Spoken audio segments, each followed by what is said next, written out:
I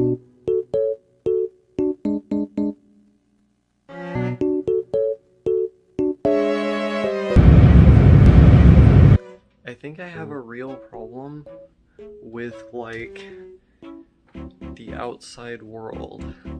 Like, I think me and the outside world aren't exactly compatible with one another. And I have a few reasons as to why. Like, obviously, the whole isolated for most of my life due to homeschooling thing has something to do with it, but what I've come to realize is that the outside world and going outside are quite different things. You can go outside where there's no people, and it's incredibly peaceful, nice, and therapeutic. Osaka moment. Osaka lesson.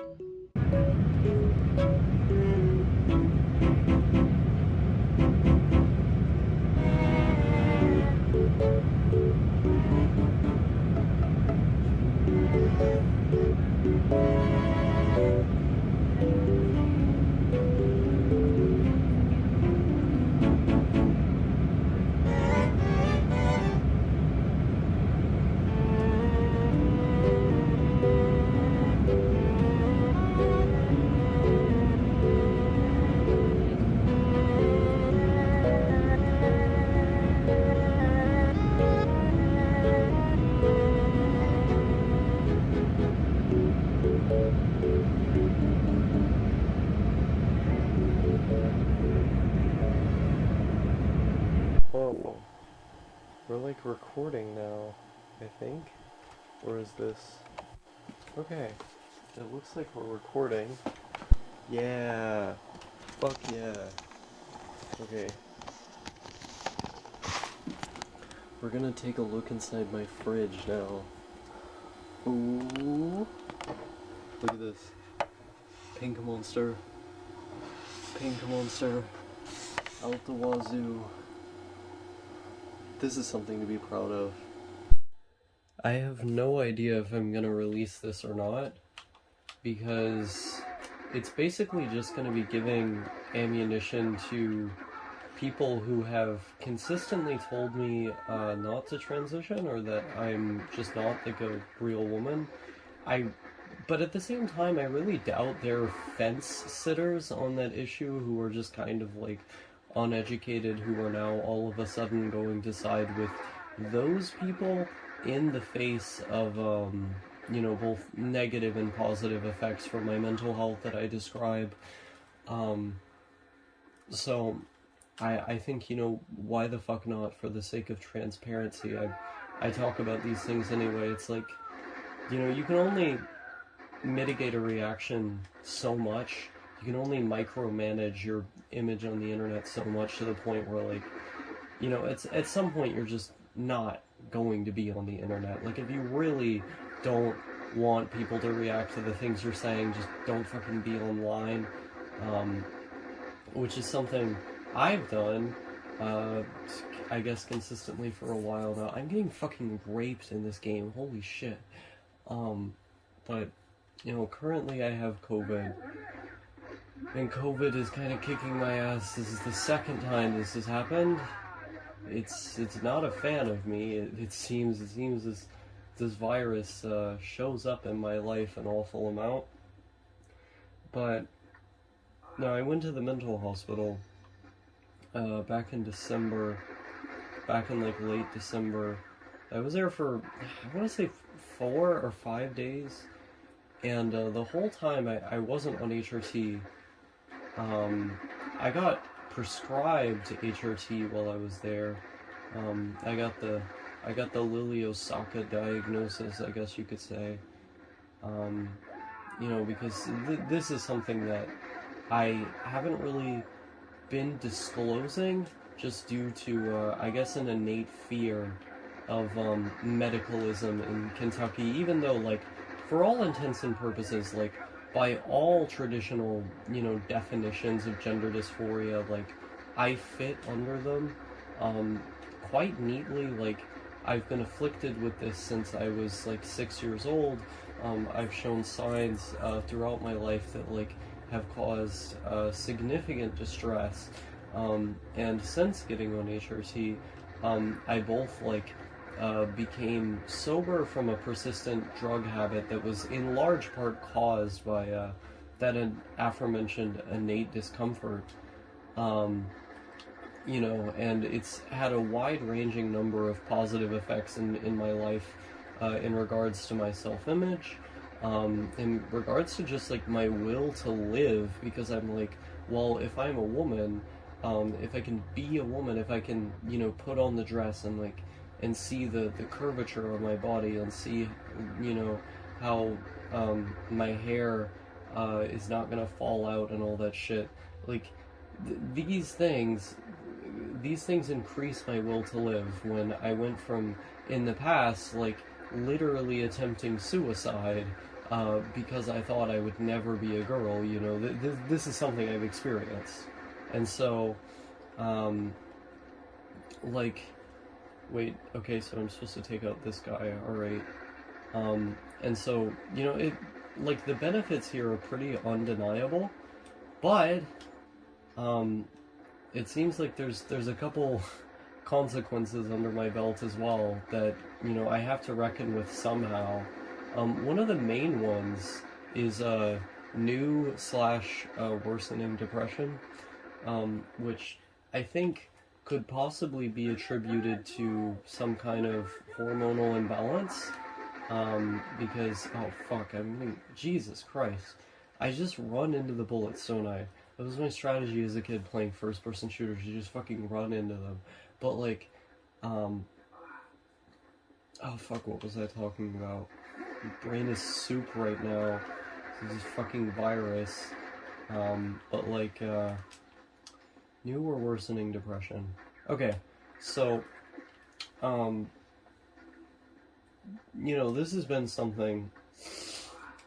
Like I've experienced depression in some form my whole life, but I've consistently been able to manage under the doctrine of this too shall pass, because I've been able to recognize for a while now that my feelings, you know, however bad they are temporary. And I didn't really react emotionally to a lot of like emotional stimulus, like a lot of very normal emotional stimulus before HRT. It just sort of felt like nothing around me was real, or like nothing around me was happening, or I just fundamentally like didn't understand why people around me reacted so intensely, you know. And then, you know, after getting on HRT, like, so many more things became, I suppose, like a life or death scenario in the way that I felt, you know, in my early teens, albeit in a different way. And I started feeling loneliness all of a sudden.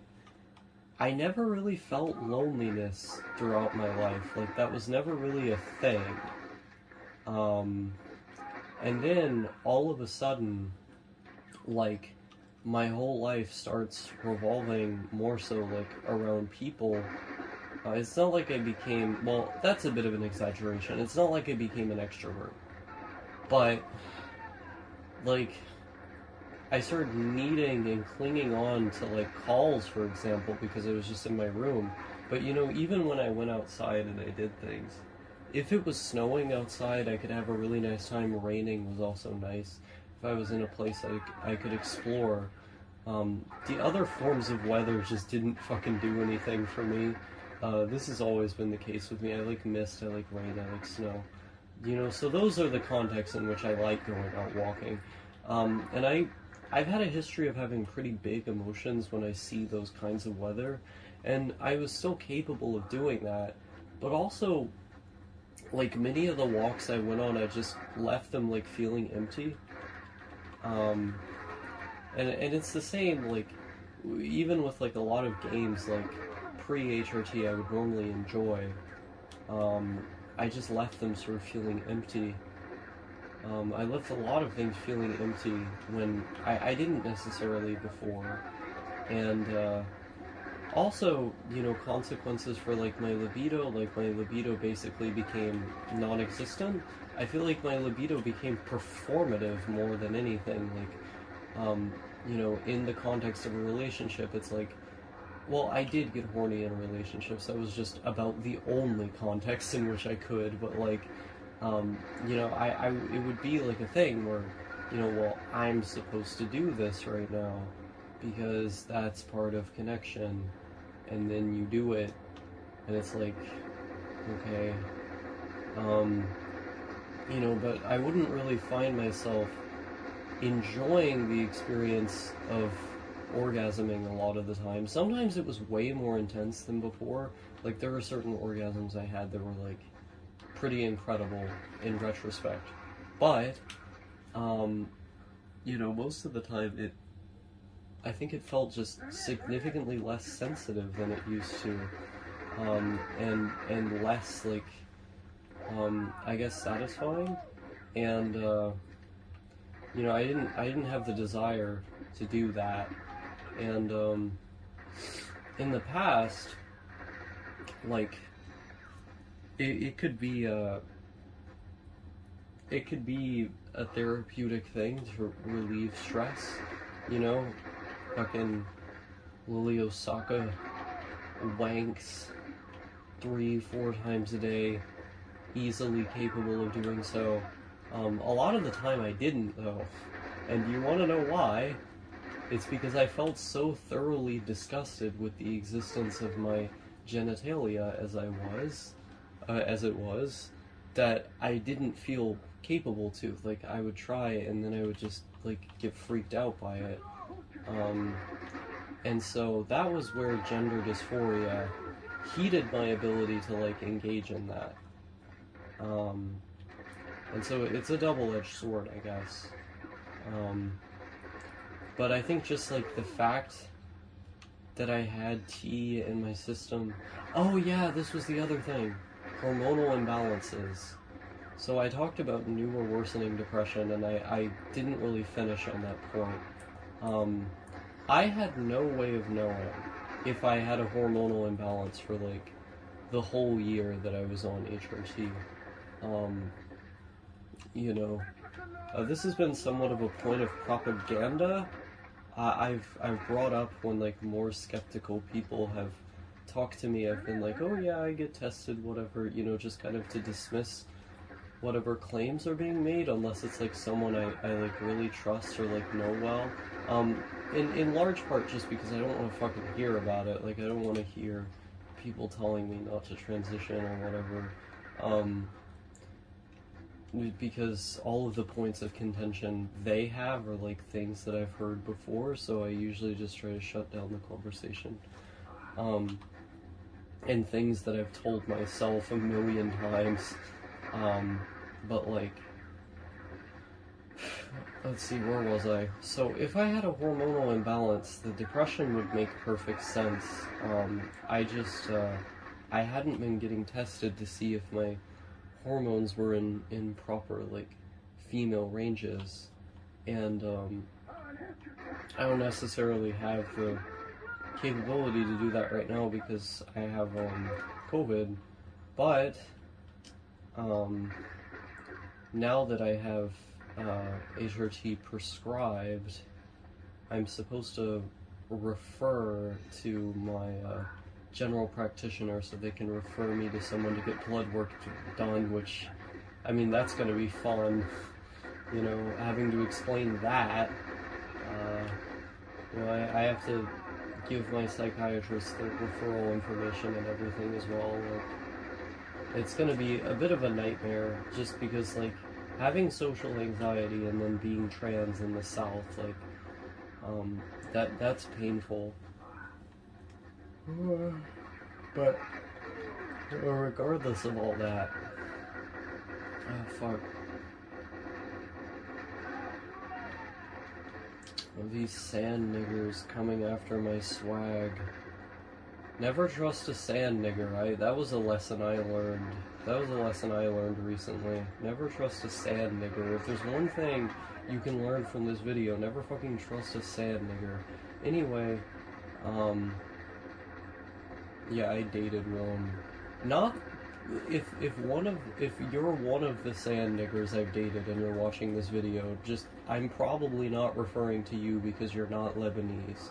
However, that this point is rather moot. Anyway, but yeah, like it's so HRT is has been significantly helpful, but I think the side effects, the potential side effects from the anti-androgen in regards to depression, or the potential implications of having a hormone imbalance that I don't know about, have worsened the experience for me emotionally, making me more like clingy, I guess, or less interested in old hobbies, or like the mindsets that used to help me cope don't help me cope as much as they used to when I'm in that hormonal state. I think maybe I'm wrong, because like I'm getting back on it again after being on a track record of healing.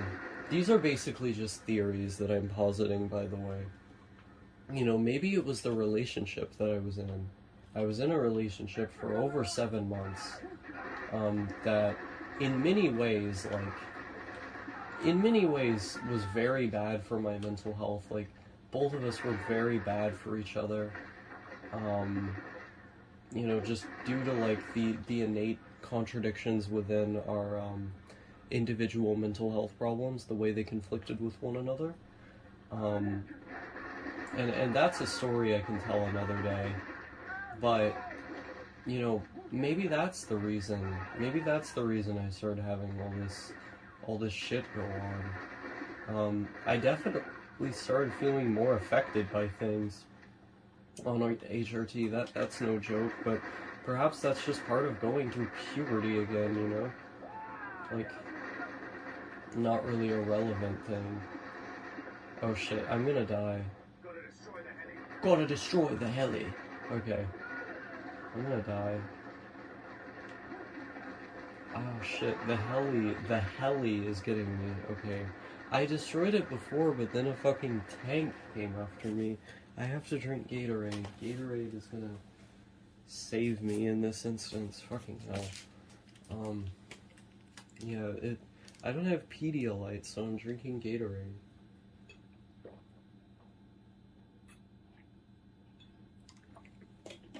Gatorade is basically Pedialyte from my understanding, except I think it causes kidney stones. Maybe Pedialyte causes kidney stones too. I really doubt it. Because it would have less like sugar and salt and stuff, right? Regardless. Yeah, so currently inconclusive, I suppose, on the effects of HRT. I've made a number of significant changes in my mindset recently and my behavior since getting a therapist, like a good therapist, and we're gonna see how that goes. This could entirely just like be a behavioral problem for me. It's maybe it's not necessarily like attributed to hormones. For one, I'm gonna get my hormones balanced because I'm gonna start having tests. Now that I'm getting back on it and everything, and then we'll see how that goes, basically. And the emotional changes wouldn't even be that big of a deal. Like, I would learn to cope with them if I were in an environment where I can do so, because currently, like, the environment that I'm in has so many disparate stressors, and I'm so isolated that the newfound need for social interaction I seem to only possess when I'm on HRT, in tandem with the bigger reactions to the various things around me, in tandem with these new emotional problems that like I haven't learned proper coping skills for, etc., etc. Like that's a lot to be dealing with under the pretext of things, you know, being as stressful as they have been at home, or, you know, at certain points, just outright unlivable as they have been at home. You know, like, I was always able to adapt under the most, like, stringent, strenuous conditions, you know, back pre-HRT. I could just brute force my way, like, out of so much shit, and I could just live like that, you know, like, I just adapted. But, you know, at this point, it appears as though it's more difficult. You know, I think mindset probably has a lot to do with this. I sort of clung to my ex's clinginess. And, you know, you hear stories of people who heavily rely on one person and the various changes that occur with that. It's not a good... It's not a good way to be. Oh shit. Does this remind you of Counter-Strike? Like the original Counter-Strike at all? That's what this reminds me of. Reminds me a lot of original Counter-Strike. Oh fuck. Okay. I have to get health first. Okay, fuck. Gotta book it. Okay. Fuck. Come on. Okay, armor. Where the fuck did he go? Okay. But yeah, I mean, I guess that's where I'm at the moment in regards to hormones. Like, I just don't know how much the stuff I'm talking about can even necessarily be attributed to them. And if they are attributed to them, I think it's two factors, right? It's two really big factors that are causing me to feel this way. One, the really big one, is... Wait, how do I exit? Okay. Oh, shit. The really big one is, potential hormone imbalances. The other one is anti-androgens, because those have a bunch of shitty side effects that estrogen injections don't. So if I get on injections, then I don't have to deal with that problem necessarily, right? The other is learning to cope with the new emotional changes, which means different strategies to address them. Because, like, regardless of what happens, I'm gonna be on HRT in some form. Like, that is an undeniable thing, because, like, if I have to, you know, live as a man or whatever, like, I'm just gonna be miserable. And when I was doing that, like, my chances of suicide were, like, way up, way up, you know. And so what I'm basically describing are problems with the solution. That's a good way to put it. I don't watch the cutscenes in this game. The story is really cheesy. Also, this does just literally look like original Counter-Strike. Like, what the fuck? But like, they do these little intervals in the beginning of each level where, like, they have a radio signal as the thing is loading. But like, is there anything else? Yeah, I guess it's problems with the solution and how applicable the solution can be in the current conditions I'm in. You know, because the new challenges that they lead to are much harder to deal with, or cause existing problems to be much harder to deal with than they were before. And so it's certainly a unique challenge, but, you know, one I just have to face, I guess. I mean, again, like, if you look at, like, wait, the alarm just stays on? No! I don't want this. Well, so much for sneaking, I guess. Um, oh fuck. But yeah, like, I'm trying to think. Anything else? In before, like, half of the comments are Lily is not a real woman, star, go back to being based, etc., etc. Like, that's, like, gonna be, like, half the comments. Go back to being based. This is what...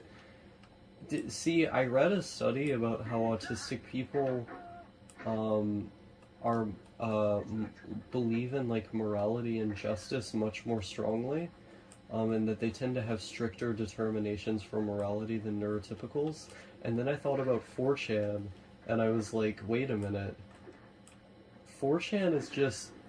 Wait, okay, actually I lied. I did not think of this. No thank you thought of this when I brought the study up to him.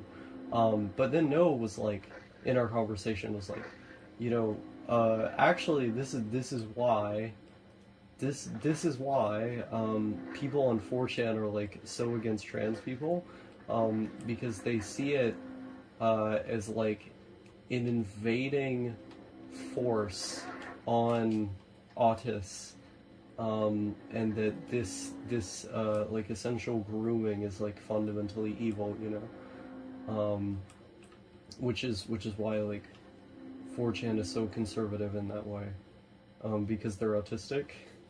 I thought that was funny. It also just sort of makes sense, right? This is the other thing, is thinking in black and white. Autism.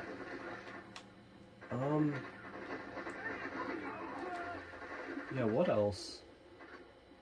Yeah, the trans discourse. I don't think I have anything else to add on that. How long is this video? Okay. What else? No, I don't think there's anything else. I covered hormone imbalances. I covered hormonal changes. Yeah, I guess, or the effects caused by them, right? Oh, Jesus. Okay, now I know what that does. Yeah, the other thing is that I've consistently felt like they've made me dumber, because I found myself... Because I have always had a tendency to act impulsively in the face of intense feelings, but the way that I mitigated that was just to feel less things, like to put an immense amount of effort into feeling less. Like, I wanted... My goal for quite some time was, like, to feel as little as humanly possible, you know? Like, even good things, like, if feeling less good things meant feeling less bad things, I would take feeling less things in general, you know? And that was, like, kind of my mindset for the longest time. But then, you know, when you're going through... Oh yeah, female puberty, that was the other variable. So when you're going through puberty again, and when you have hormones that, like, generally just make you more prone to emotionality, there's gonna be a thing where, like, when my predisposition is to be impulsive in the face of intense emotion, impulsivity is gonna go up, right? And now, like, the mechanisms in my head that, like, I've built up in order to combat my previously existing emotional problems, they don't work as well, because now I have newly existing emotional problems. And that's a difficulty.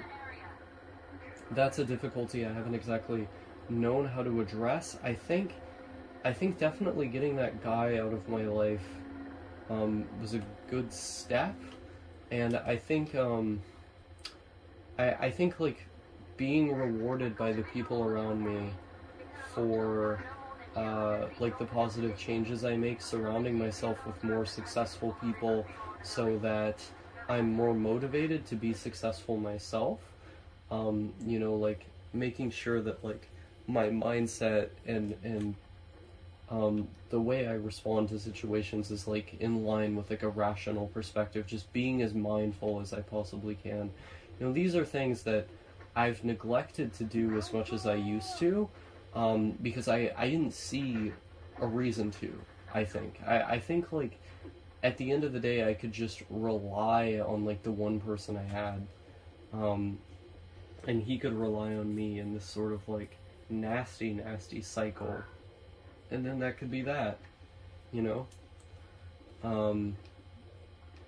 I think that has wide-ranging consequences for a person. But maybe it's not even hormonal. Because, like, in the first couple months of HRT, you know, I really didn't start running into problems. I didn't start running into problems until, like, really, yeah, until that relationship started. Like, for the most part, I mean, I definitely felt more emotions, but they weren't, like, more emotions in a way that, like, I couldn't deal with them, you know? I could deal with them. I don't know what to do here. I'm gonna have to look up a walkthrough after I'm done with this.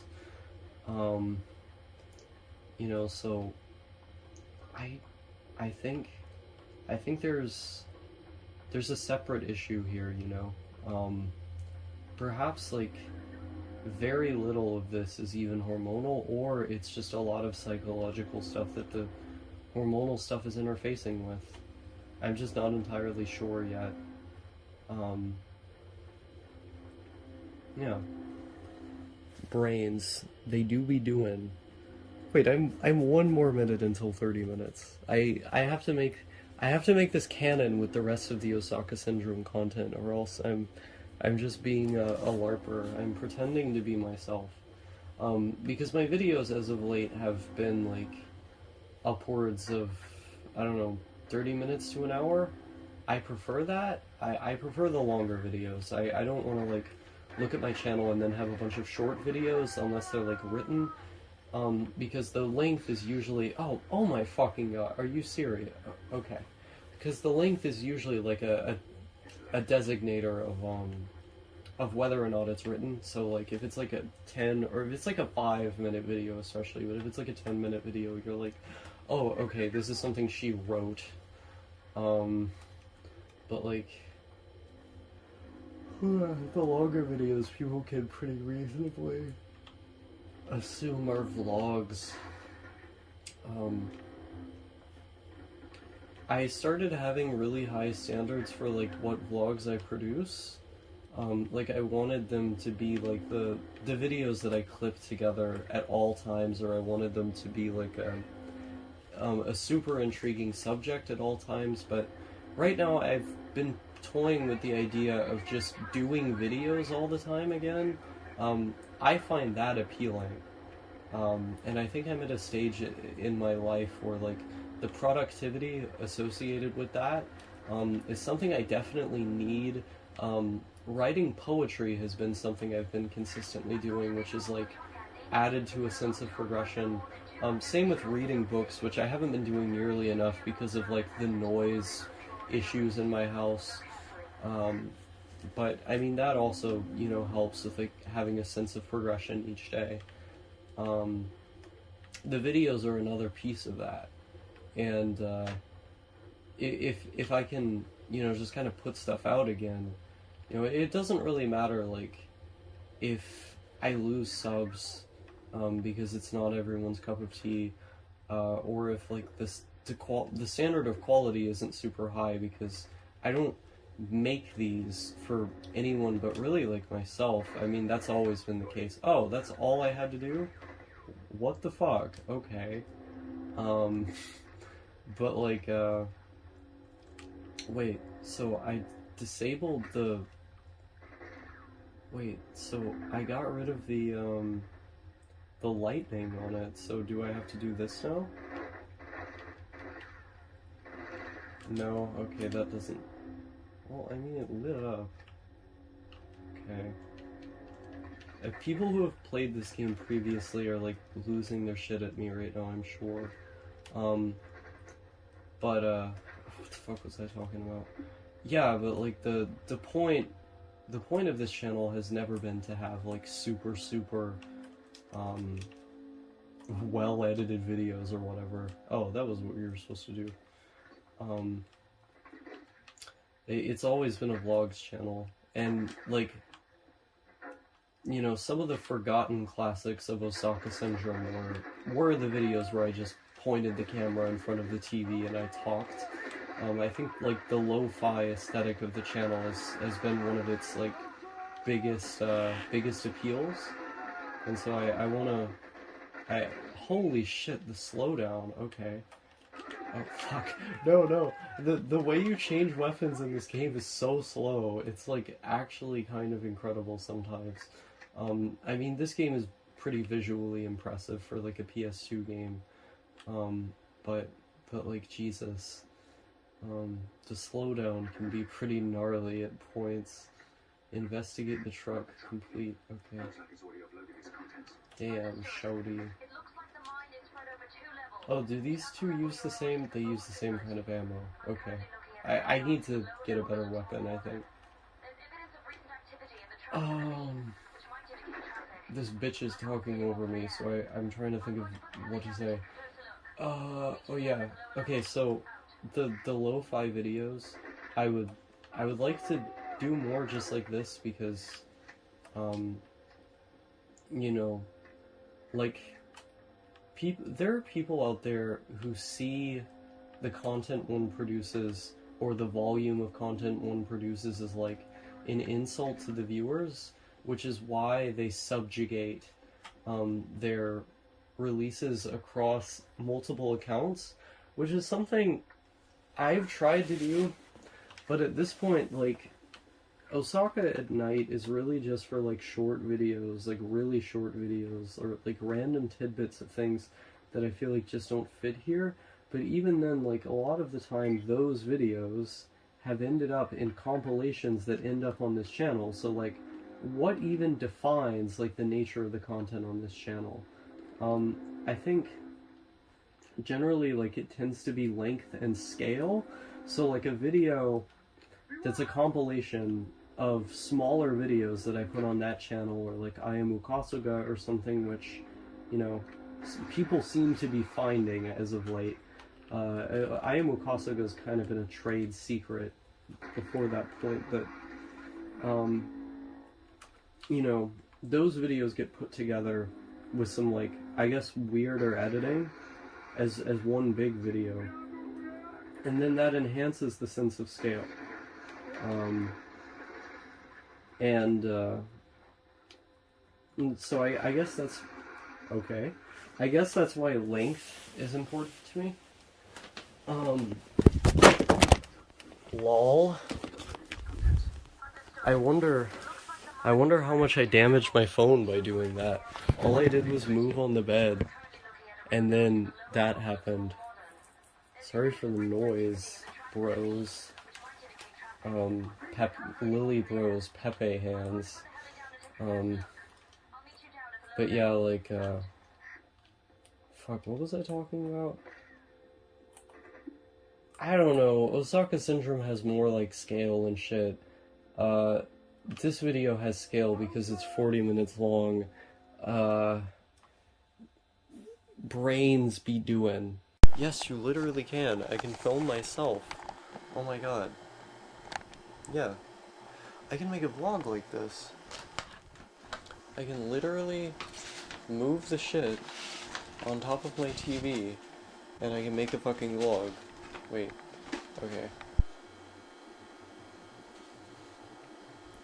So I was thinking about the topic of novelty and familiarity, and I feel like one of the perfect examples of this is when people early on start dating. Like, you go your whole life hearing about this nebulous concept of the girlfriend or the boyfriend, and it's cherished. Like, people bring it up almost like it's a status symbol, or at least that's the way that you internalize it when you're that age. And when you fall in love with someone and get into a relationship, it's almost like you're in love with the idea of that person, because what you tend to focus on is not like genuinely what they are, but rather what they represent. Um, you're in love with the idea of having a girlfriend now. You're in love with that initial excitement, rather than who the person really is. That's novelty talking. Um, which is where I think familiarity is far more valuable, because once you get over that initial high, once the idea of a relationship becomes so much more familiar, um, you can begin to love someone for who they are, not for the concept of who they are. And I feel like novelty and familiarity are things that we either prefer or don't, depending on what it is. Um, okay, that was a basic concept for a vlog. I have. It looks so weird on the screen. Okay, I just wanted to give that a shot. Okay, I'm gonna drop this thing. Wait, is there a light?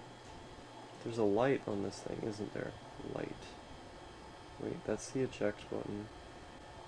This is a fast forward button. Stop, back, light. Would it be this? No. I don't know. Oh, wait, the light. It's right here. This is something real right here. Mountains of pink monster. Yeah, this thing has a light. How do I turn it off? Yeah, you have to press and hold. Well, let's look at my ThinkPad. Let's start filming my ThinkPad now. For the ultimate retro appeal. It's still thinking. I need a light. This beauty right here. Got my T420, the retro ThinkPads. If the light would turn off.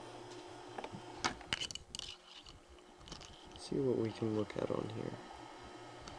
This doesn't quite like... Oh, and I was watching a video about ThinkPads where this guy is literally praising mine. This thing doesn't really like filming screens, it seems like.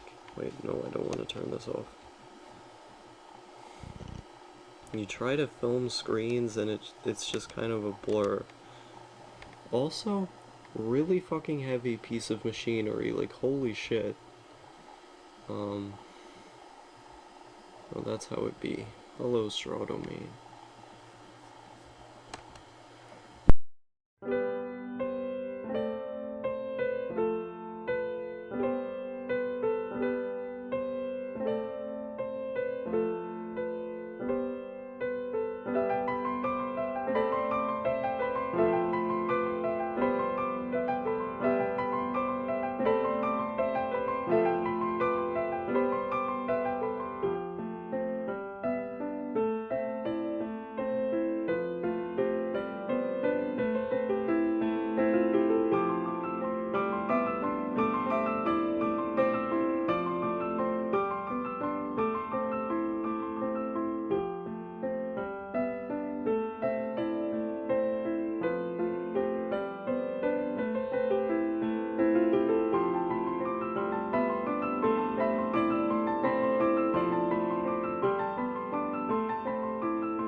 I had a problem with using Discord for why is it? Okay. I had a problem with using Discord for a long time. And my main issue was that I saw my attention span just going away over time. And one of the big issues that this led to for me was in making it more difficult to engage in my hobbies, like anime, for example. When I left Discord for, something over a month, I think it was a month and a half last year, I watched so much anime in comparison to the the rest of the year and the year before. It was like I would watch a show like once a day, or even two shows in a day, I think sometimes, and I was just really like engaged with the medium. Um, that hasn't been the case for a while now. For a while now, uh, I've I haven't been able to focus on the medium.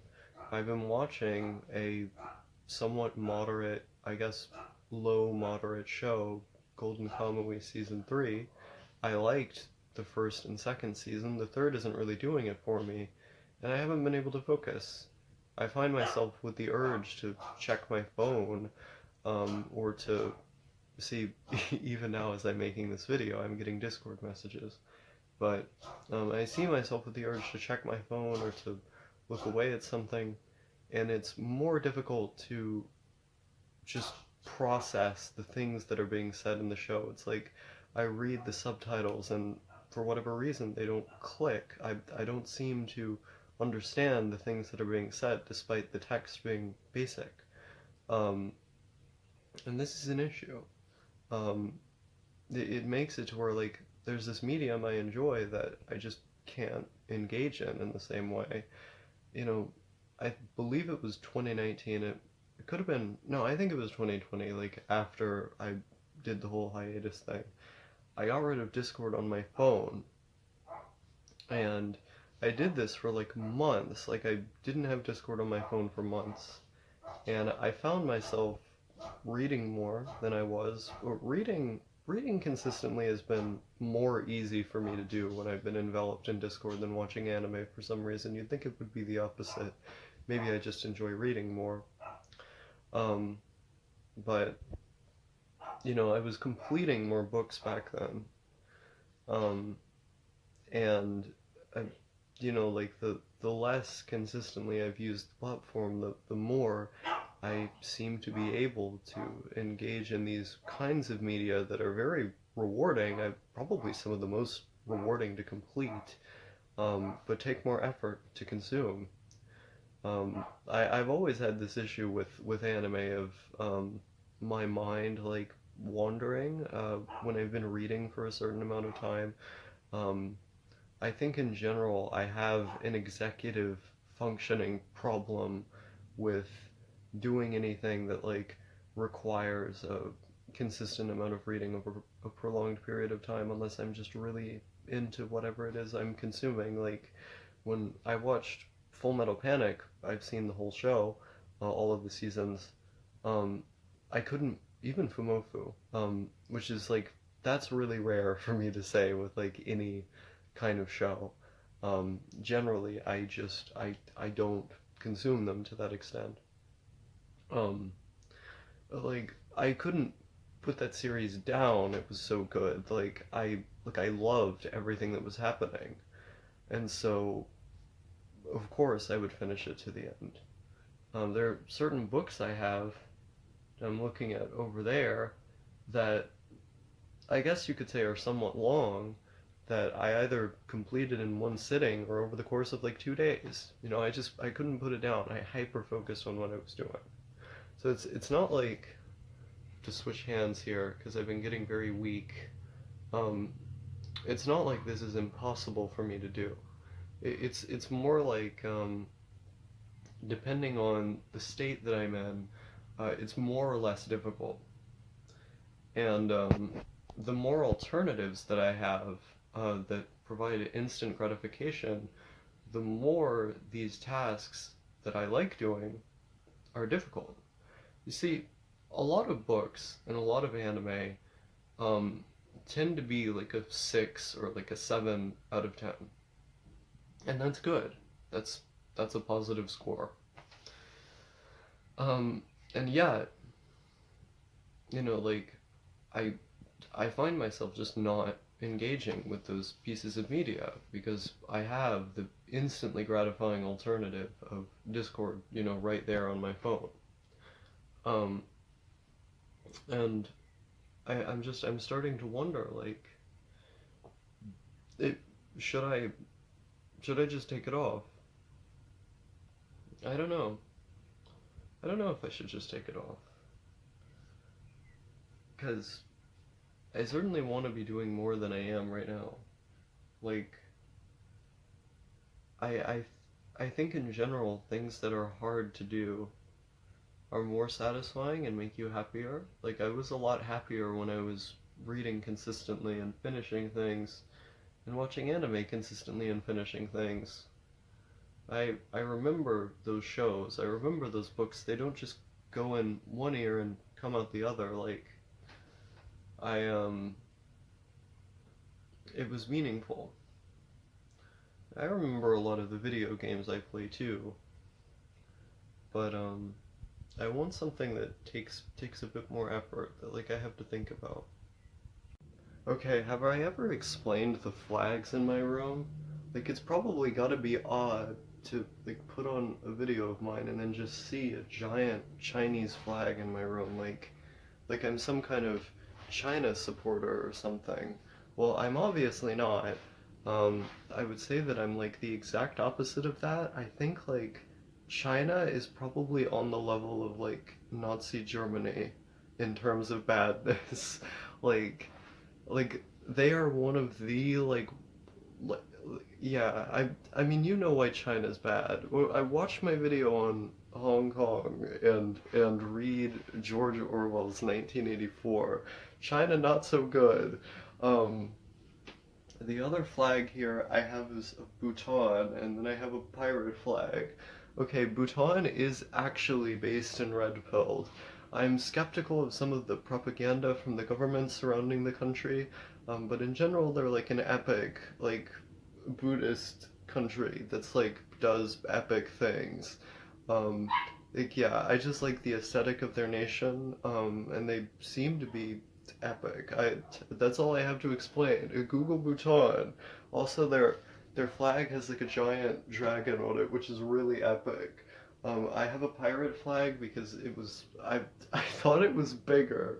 I Okay, this is the other thing about me. I literally don't know measurements. Like, most measurements I don't understand. I know I recently, like, recently as in, like, 2019, I guess, um had to learn, like, the measurement system for, like, liquids and, like, solids, and so I'm really good on that. I just taught it to myself because it was necessary for things I was doing at the time.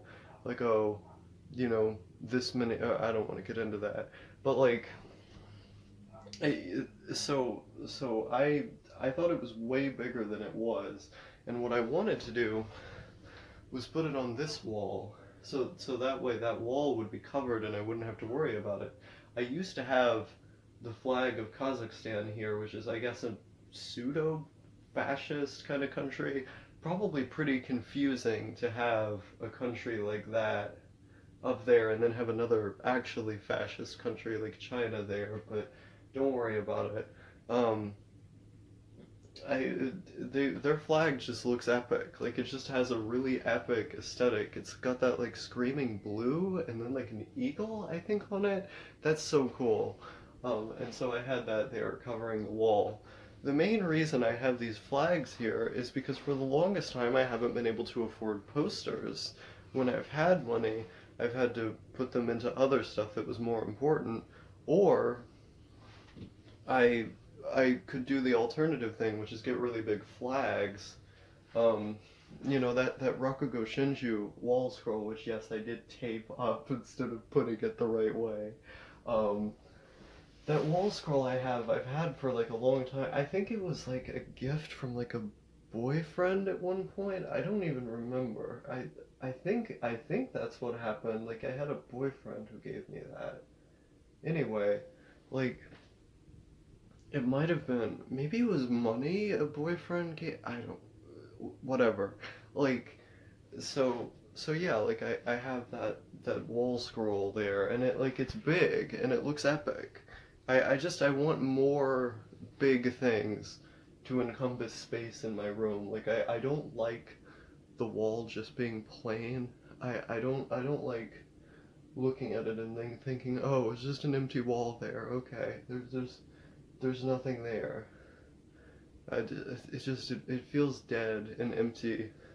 Now, you must really think I'm a fascist now because I have a sticker of the T-34 tank from the USSR there. No, I just like the aesthetic. Um, those tanks specifically are really cool. Really like all of the old Russian tanks I really like, but then I have a Ponyo Ponyo Digikara um, poster from New Type magazine. It says right there. I have no idea how my dad got this. It was just in our attic at one point, and I thought that was really cool, so um, I put it up in my old room in the house I grew up in Tennessee. Um, and then, of course, when I moved here, I brought it with me. Um, I have a Spirited Away poster right there, like a print of like art from the show in some Chinese place. My dad gifted me that when there was a bunch of stuff going on, and I was in between homes. And you know, when I came there to live with him, he gave me that as like a gift. There's like a little there's like a little figurine he gave me too at the time. 'Cause he said he would buy little things for me while he was waiting for me to come there again. A bunch of stuff with that. Basically, there's that guy, those girls, the Christmas K-ons, which I think was like a limited edition like poster thing in Japan. I bought that like 2 years ago now, something like that. It was just a cheap little epic thing, and I liked the way it looked. See, originally when I got that and I got the Lane printout, I thought I was going to be getting more anime posters. Like I thought that was just like a definite thing.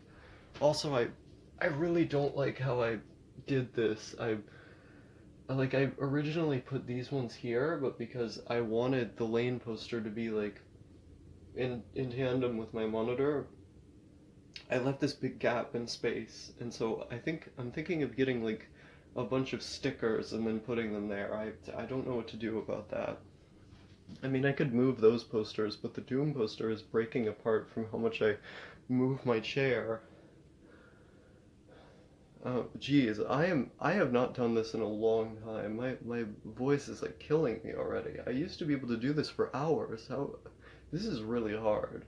But you know, so I have that guy, and then I have the GTA 3 poster that came with like a PC copy of the game. Kuji the Heartless poster, it's probably came out of some magazine. The Doom poster, like those three just came out of like the video game ones just came out of an attic that we had um, back in Tennessee, and I just took them when I was up there hanging out in the attic, and now they're mine. But I really would like more posters in here, especially of like shows I specifically enjoy. I think that would be really nice. Instead, I just have a lot of empty walls. Um, and that's certainly not epic. Oh yeah, shouts out to the Game Boy Advance. Um, not printout.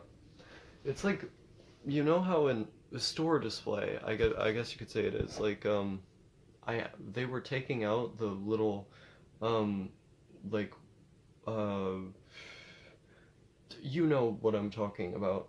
They were taking those things off of the top of like the racks that hold the games in, it was either Target or I want to say Kmart. I think it was Kmart. And this was in like, geez, like 2015, 2016, something like that. It might have even been 2014. Like this was a while ago. Um, and you know, me as a kid who really liked video games, I just asked them if I could take it. I had really severe social anxiety at the time. I kind of still do, it's just not as bad. Um, can probably tell from the way I talk that, you know, even though I've been making videos for however many years now, 6, um, I I still talk like someone is about to mug me. Um, you know, quickly just getting the words out. There's this tone you can see to the way I use words. But um, yeah, like uh, basically I confidently asked them like, "Hey, can I keep that?" And whoever was working at the store at the time was like, "Yeah, we're getting rid of these and putting in new displays." It was like, "Yes." I I felt so epic because, in these like mid-tier cities in the middle of Tennessee, they kept so many of the old games there. Like they were still selling Game Boy Advance for quite some time. They were definitely still selling PS2 for quite some time. Like I saw PS2 games, until like 2014, 2015 in the middle of Kmart and Target and Walmart and all this stuff. And it felt so cool because some of them were like new, like that game Aragon's Quest, I think it was, like the Lord of the Rings game that was on the Wii. In like 2010, they released a PS2 version, or I think it was actually 2011, and like 11 years after the console was released. I'm sure the game was terrible, but it felt so cool sometimes walking into the store and then seeing a new PS2 game because when I was a kid, I was really, really obsessed with dates, and I kind of still am. Um, like, um, the first thing I did when I got onto the internet was obsessively consume information about video games. And I created these categorizations about the times that different games came out in, different themes they had, things that they focused on, based on like the general idea of the era that they came out in. I like when I consume information about something like that, I have to have some kind of categorization in my head of it. I have to have some kind of narrative through line based on patterns that I notice, and then like put them into chunks basically. And, I was like 7, 8, 9 years old doing this, and it was really like the thing that got me a lot more into reading because I had to be able to type and read through the internet to find all this information about games. And it was like that's all I did like every day for so long. Like I'd go on the computer and then I would just obsessively like consume all of the information about games I could possibly find. I went on GameFAQs a lot and like Wikipedia, but I searched in other places too. I wanted to find as much as I could possibly know. And part of that was being really, really fascinated with late releases specifically. Those games that came out on a predecessor to like a company's console line way late into its lifespan when the successor had been well into the market share and like was what everyone was focusing on. It's why when you go into my PS2 collection, a lot of the games that I own were actually like late releases or like multi-platform releases that just happen to have a PS2 port that would, by a lot of people, be considered the worst one, but to me, um, is would be considered the most interesting one. And I mean, a lot of the Wii games that got ported to the PS2, I get the PS2 version because I don't like the Wiimote stuff. I like using a controller. So I have Speed Racer on there and stuff. But that's a really good game, by the way. The Speed Racer game that came out for the Wii and PS2. It's basically just F-Zero. It's a really good like F-Zero clone. I heavily recommend that game. But like it's so cool to me. I think this could be one of the reasons that the PS2 is my favorite console, despite the fact, or not despite, besides the fact that the PS2 has so many like amazing games from when it was in its prime, and probably more variety than like any system ever. One of the things I really, really love about it is the amount of late releases it got that had a lot of heart put into them. Like it's fascinating to me. I think like more than any other console besides like the Atari 2600, it was supported like insanely well, like late into its lifespan. One of my favorite games on the system, in fact, is the PS2 port of 007 Quantum of Solace, which is like basically like an Uncharted style third-person shooter with like really, really good graphics for the system. Like they're super impressive. Um, Unfortunately, when I was playing through it, I ran into an issue where the disc just stopped playing after a certain point.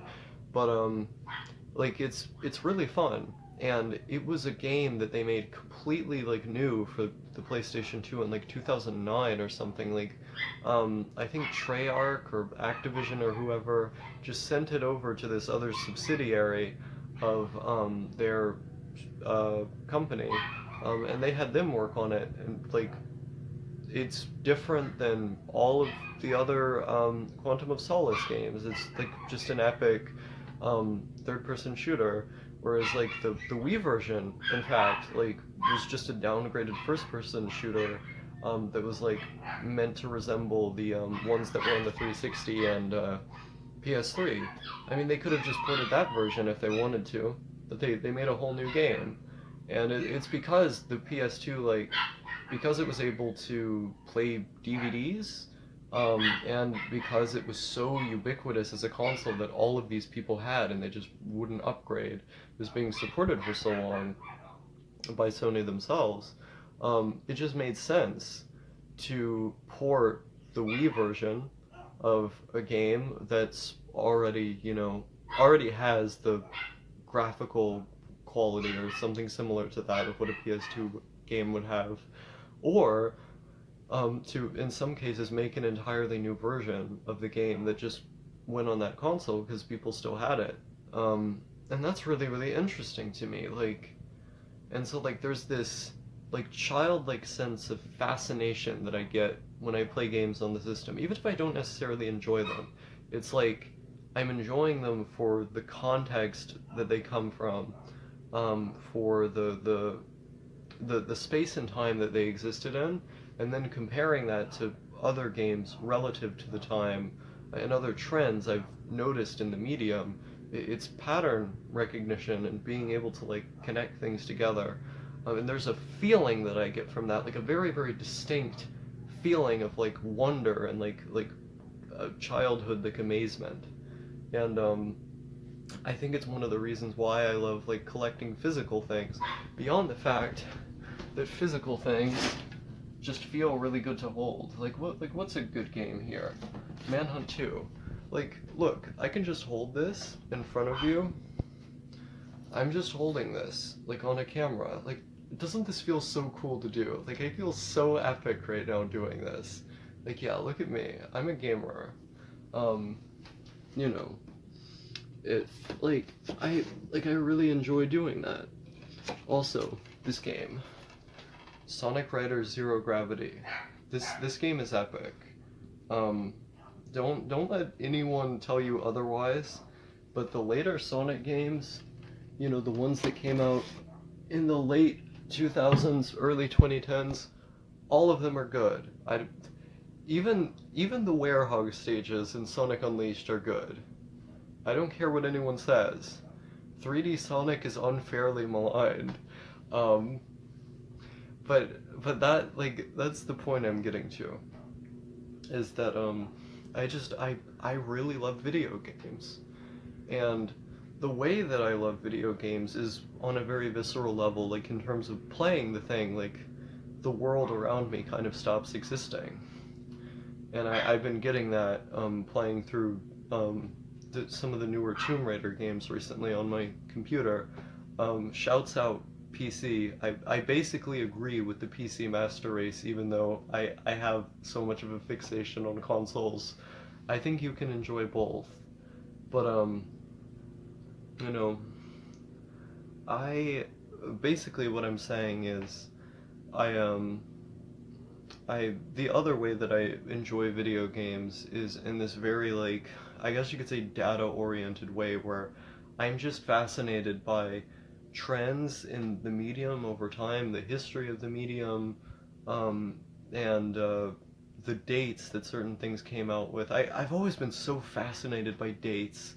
Like, this thing comes out at this time, what if it means this thing? Calendars are the best thing that have ever existed. That's all I'll say. But, I'm thinking now. There's a lot of things that I'm trying to remember. Okay. So yeah. Basically, video games are epic. And I don't remember the point of this clip. I've gotten really bad at this, haven't I? Like, I haven't been practicing making videos at all, so I think whatever I produce on this channel is going to be very weird and silly from now on. Probably not good. But you know, it's not like I'm getting paid for this or anything. People can choose to watch whatever they want to watch. If they don't like me rambling about nothing.